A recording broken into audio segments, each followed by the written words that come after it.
Welcome to Science, Health, and Healing. We're here with Dr. Majid Ali. Good evening, doctor. Good evening, Richard. And we are talking to him. You're in your Paramus office. I'm in New York. We're meeting by Zoom.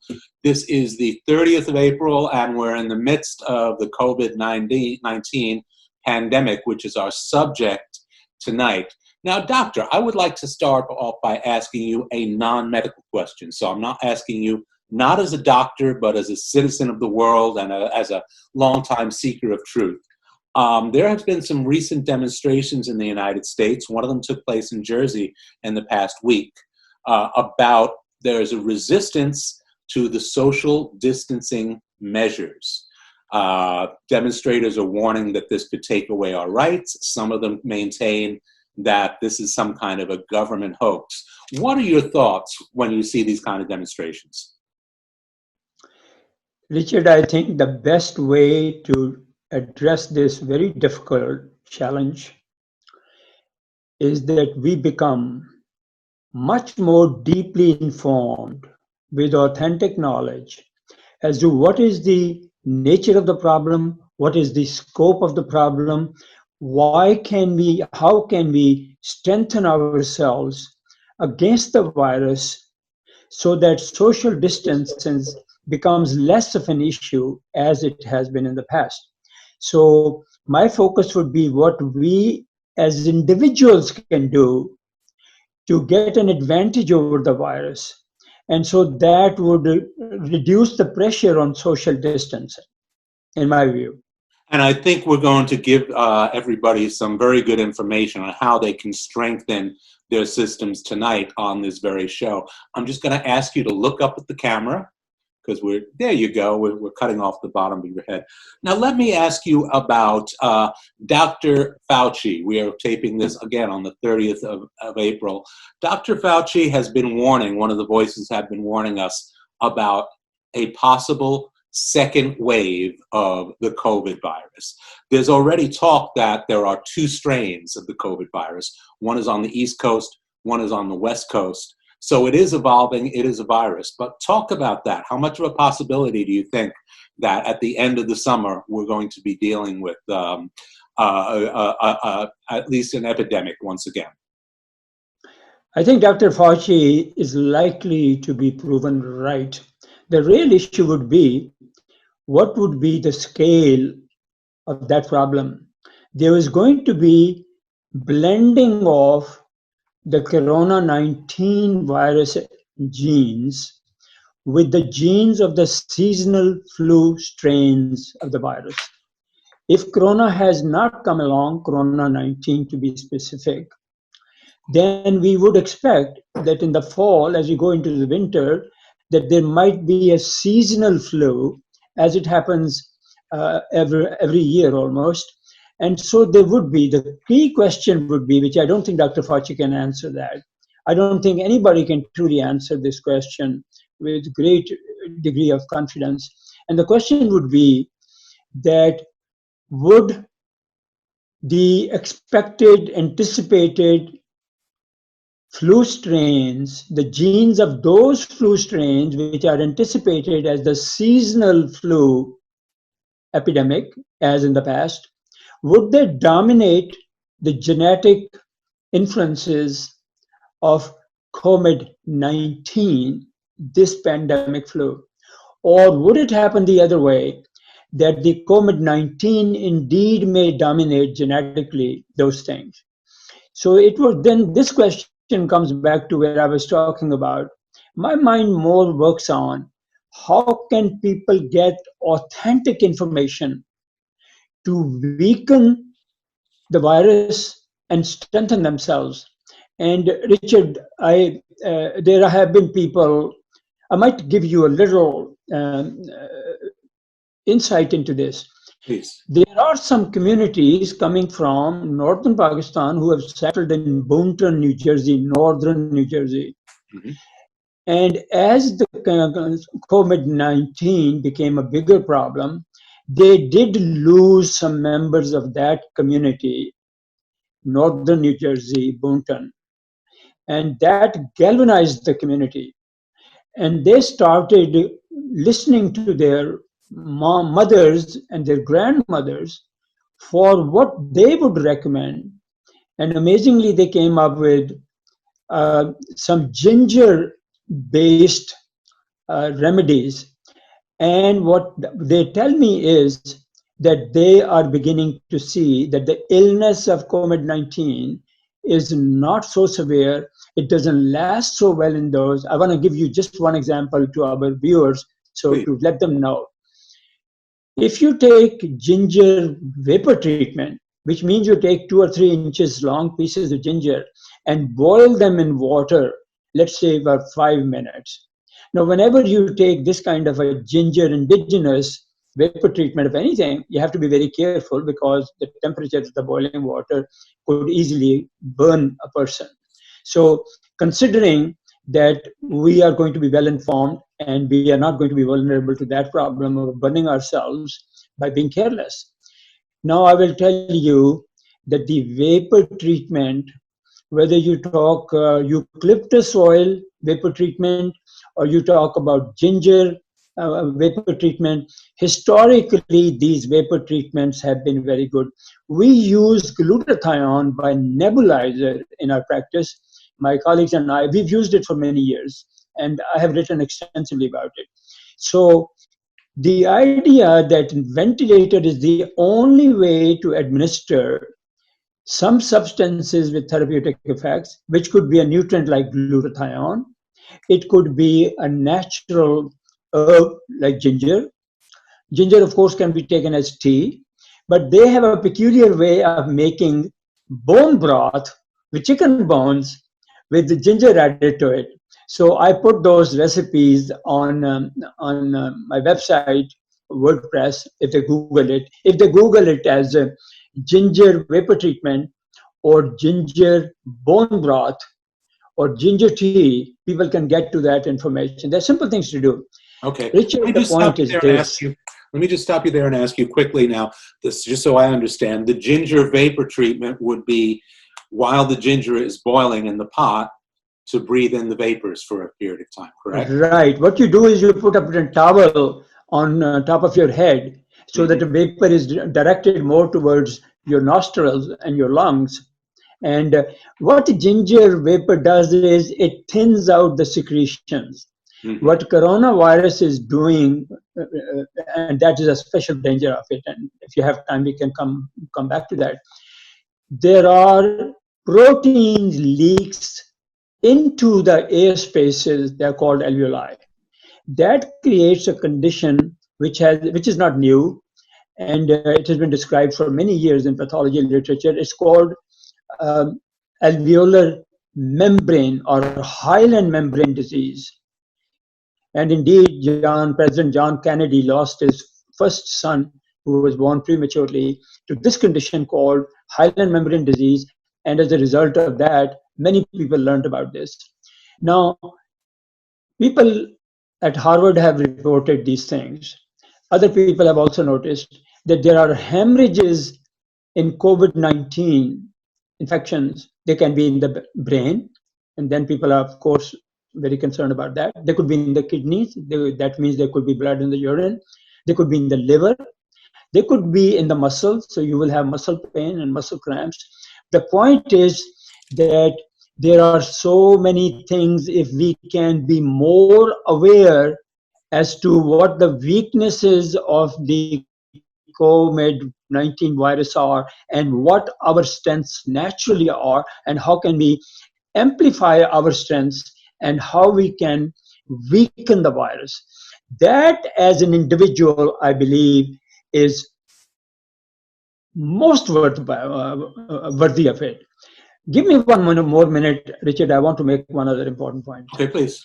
Every flu season, we are told by CDC that this year, 24,000 or 28,000 or 23,000 Americans lost their lives. And the next sentence usually is they died of underlying conditions. Here is the key question. What are those underlying conditions? The first mention always is diabetes. That we know is an insulin toxicity problem. Second always is asthma. That we know is a problem of lack of oxygen or if oxygen is administered at very high concentrations, at a very high pressure, as it is done in the case of ventilators being used for COVID-19 condition. And I believe that this enthusiasm of giving them very high concentration, it seems logical because the patient has air hunger, the patient has breathing difficulty. So the pulmonologist and the respiratory therapist in the hospital, they're very tempted to simply increase the amount of oxygen, concentration of oxygen, and to get to the deep recesses of the lungs, the delicate air sacs, they're called alveoli. They give the oxygen under a very high pressure. So those are the two conditions. High concentration of oxygen and oxygen under high pressure is toxic. So there is not much awareness of the element of the Dr. Jekyll, Mr. Roll nature of oxygen. It ushers life in, it also takes life out. So I believe when I said authentic information for people, for professionals, people of all academic backgrounds, because I think, Richard, you know that I have a textbook, a 12-volume textbook, and 6 volumes of that are devoted to the issues of insulin toxicity, oxygen toxicity, and the issues of the gut. Those are the things that I think people can learn. People can learn to do these things themselves, and they will likely see the same beneficial effects that this community from Pakistan in northern New Jersey is reporting. You are watching Science, Health, and Healing. We're talking to Dr. Majid Ali about the current COVID-19 pandemic and what we need to do about it moving forward. Now, you spoke about information and you mentioned ventilators. It seems that every day I'm hearing from the governor of New York telling us that 80% of the people who get put on ventilators because of COVID-19 never come off.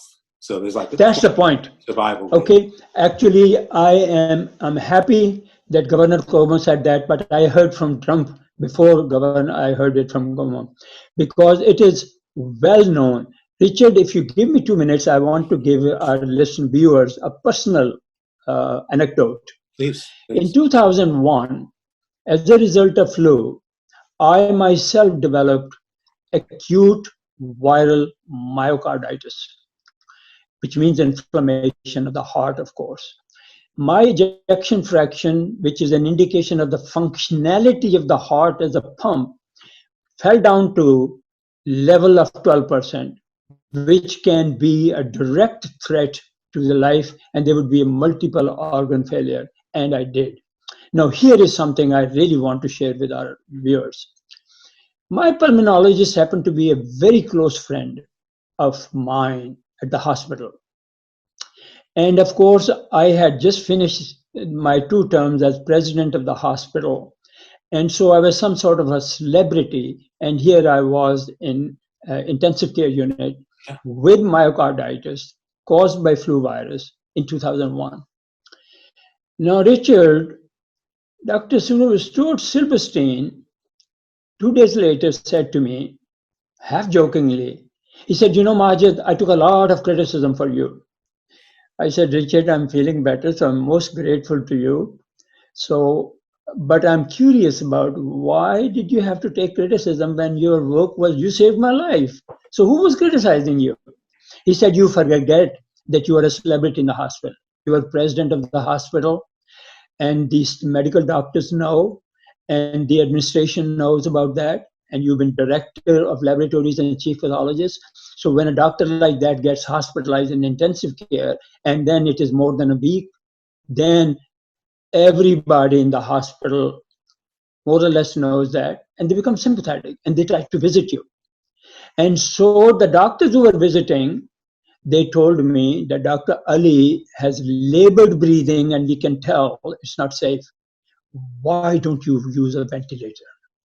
Why are you allowing him to get exhausted with this? He's already in liver failure. He is already, creatinine is rising. That means it's in the initial stages of kidney failure. He already has the temperature. His heart is beating fast, and he has heart rhythm problem. This man is critically ill. So why would you not want to put him on the ventilator? So I said, okay, Stuart, you want to tell me now why you did not? He said, I told the head nurse in the ICU that I want a call every 15 minutes and I want to be woken up and I will be 10 minutes from this ICU if you tell me that I'm needed there. So I said, okay, I am still missing something. Why not use the ventilator? He said, Majid, ventilator has serious problems. Ventilator is not a safe thing that you can put in without thinking about this. And my problem with Governor Cuomo is that he made ventilators look as the only important thing. I disagree with that. And as he's pointing out, as pulmonologists have known, as Dr. Stuart Silverstein, my pulmonologist, he knew that in 2001, that if I can carry my friend Majid through this night without ventilator, considering all the other treatments, then I can save him from a lot of complications of ventilators. Remember, I was in the stage of multiple organ failures. And then I might share this with our listeners that within 8 weeks, I was back to my full 18 hours a day, 6 days a week schedule. And I don't think that would have ever been possible if I had been put on ventilators. Mm-hmm. I salute those people who work very hard, the nurses, inhalation therapists, pulmonologists, and I would not say they don't save some lives. All I'm saying is not to add the type of thing that I am, for example, hydrogen peroxide foot soaks, for example, hydrogen peroxide packs. Hydrogen peroxide, after 25 years of doing this, foot soaks, packs, or hydrogen peroxide baths. I give all the details. People can Google it. I have never seen oxygen toxicity develop as a result of hydrogen peroxide treatment. Remember, hydrogen peroxide is a vasodilator.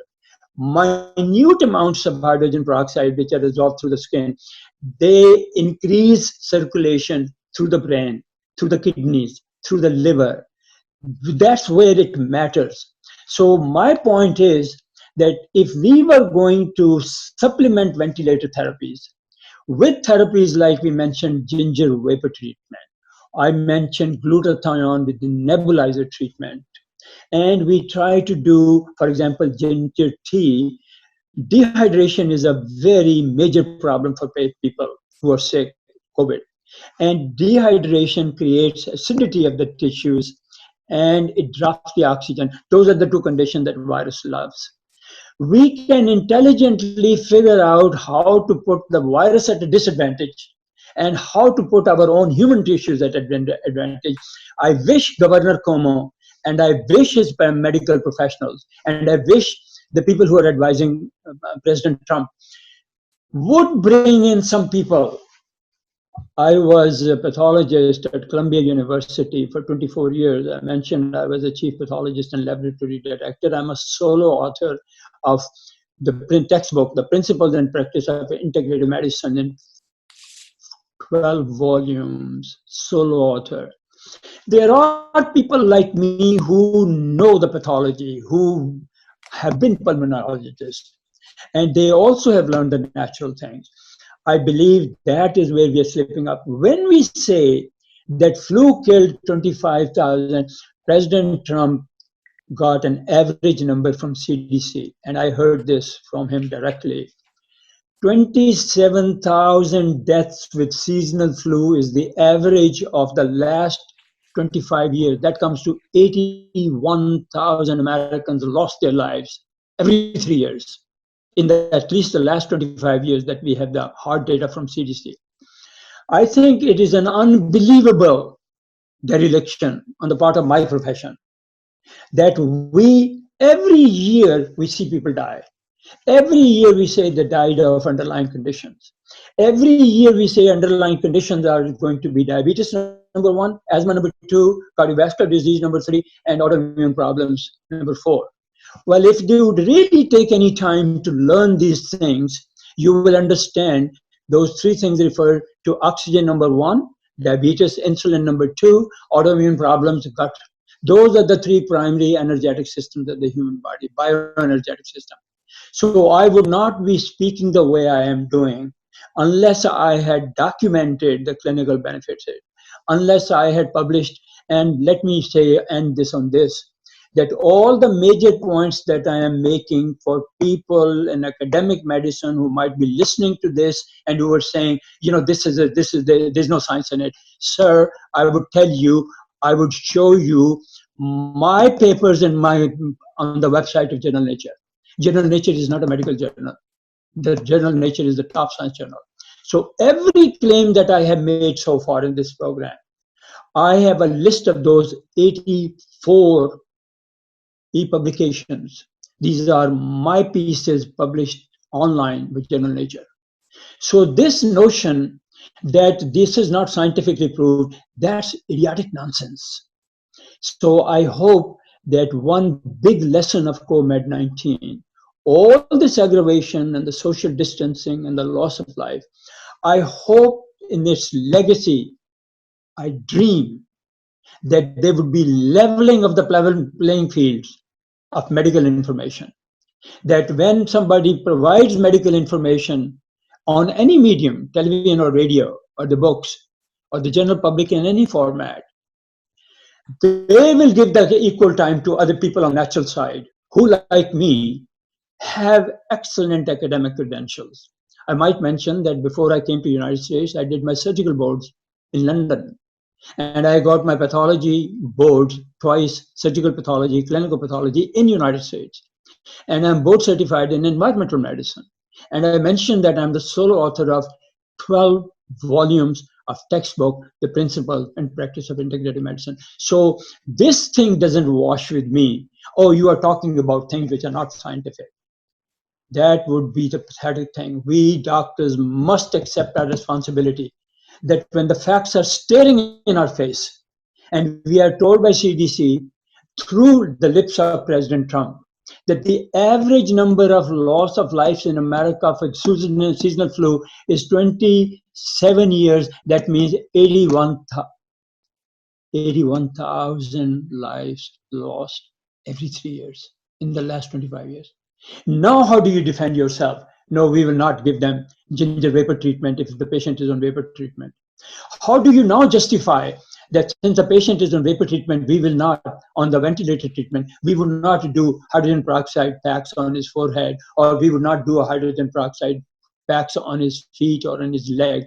We would not try to, remember, hydrogen peroxide is activated oxygen. It is far, far, far more effective than the oxygen that you're giving through ventilators. I think I could use much stronger language than this, but I would rather say to my professionals, my peers and pulmonologists, and in all of the disciplines, for God's sake, let us learn from our ancestors. Our grandmothers were not so idiotic as we make them to be. Why would they bring those remedies from northern Pakistan to northern New Jersey? And they say, no, we are going to do, they also have a very nice remedy for chicken bone broth. Everybody knows chicken broth, but it is the bone marrow. Why bone marrow? Because bone marrow has those cells which carry oxygen. You know, when Richard, you and I, we get involved in an accident and we lose a lot of blood, or a young teenager loses a lot of blood in menstruation. Do you know how the body compensates for it?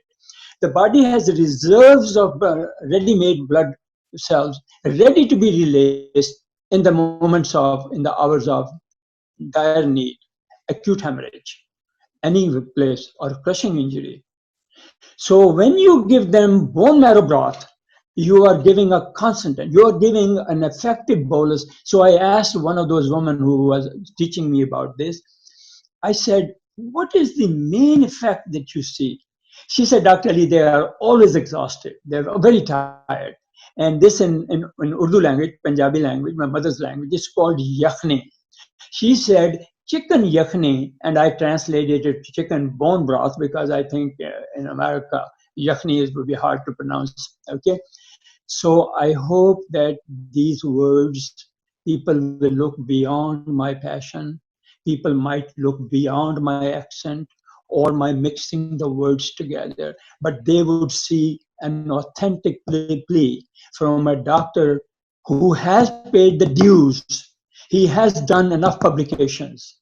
He has been published at the highest level of scientific scrutiny, and that's Journal Nature. I don't think there's any professor in the United States who would disagree with that. That new, I have to the agree with you. terrible We nature have coming out tons of of London. information, tons of information online. But listen, we're down to our last 2 minutes. So I'd like you to tell the viewers very quickly what they can do to increase the oxygen level in their body so that they are more, their bodies are more able to fight. Wonderful Or question. any other Thank you for asking me. That's a wonderful question. You know, when you go to a place of worship, and let's say you are in a church and you look up and there's stained glasses on the roof, and you look out of the window and there's stained glass in the windows, and you look around people and some of them you know, but you feel that you are in a privileged place, a place of sanctity. And you also know that they are very happy to see you. You are very happy to see those families, and they are very happy to see your families. And of course, there's a pastor who is giving us a message from a higher being. Okay, we I have call 90 it the seconds left. physiology of the worship state. I would recommend to my patients, I do it all the time. When you leave the service, when the service is finished and you leave the church or temple or mosque or gurdwara, please try to remain in that state. Imagine that you are still in the mosque or you're still in the church or you're still in the temple for the next 10 or 15 minutes. That is the state which gives you a high oxygen in your brain, high oxygen in your liver, high oxygen candidity, and the best type of oxygen, which is never toxic. And now that doesn't cost you anything. Yes, I do recommend that you breathe in normal and you breathe out slow, non-competitively, without analyzing whether you're doing it right or wrong. That is my best recipe for more oxygen.